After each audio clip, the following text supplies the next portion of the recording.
केते थरा आछुंदी एक साथी रे ना मु धानबाद रास्ता पड़ी मु ना एटा प्रथम थर ना केते थरा आछुंदी तोलिकी आनी थांती तोलिकी घर को नहीं थांती मते डाकी जोर जबरदस्ती की आनी आइले कहले आ देखो गोट दुटा टे बाड़ी आनिया मु मजूर देली। अच्छा केते टका आपन को कहिदले मजूरी देबा पई कोन टंगा 300 400 तो देई थांते आ कोन देई थांते 1000 मास आ एडी त मु एडी तो बात करो इठी जणी जंग पंचायत जणी जंग तो आज्ञा अच्छा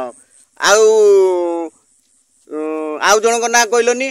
से तो दी जण मु 3 जण सदै बुडा थले आ किए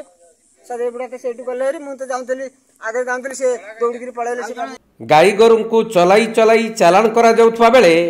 दुईटी स्थान रु 70 रु ऊर्ध्व गाई गोरु को उद्धार करा जाईछि। काली संध्यारे 40-45 गाई लेकिरी नई पाखापाखि होते आम से पिला सब जगिले ताकू पचारे जे कौन गाई एत गाई कुआ जाऊँगी ना आम किणिकी आनी मईसी बदल देकी आनी सन्देह है अटकी नथिले अटक दी जन लोक दौड़ी पलैले तो गोटे बुढ़ था बुढ़ टी धरलु सब गाँव सब पिला माने जुटीगले युव पिला सब गाई सब आनी आम स्कूल पाखे बाउंड्री भितर रखीचु से खाया पीवा दीजु कुंडा चोकड़ सब देजु पुलिस भी इनफर्म करूँ पुलिस भी राति जाक जगी अच्छा बदरंग वाला भी आसते राति तेणु आम चाहूँ से गाई सब केमी गोशाला को जातु एवं से रक्षणाबेक्षण करें जेहेतु हिंदू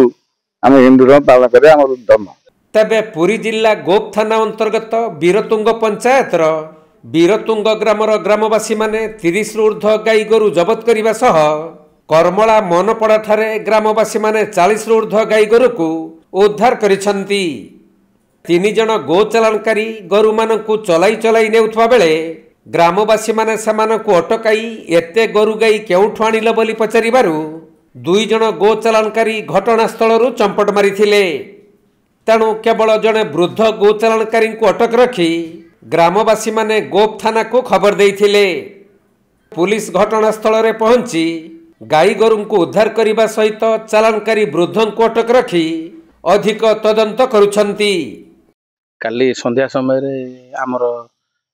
ग्रामर किसी युवक देखा पाइले गाई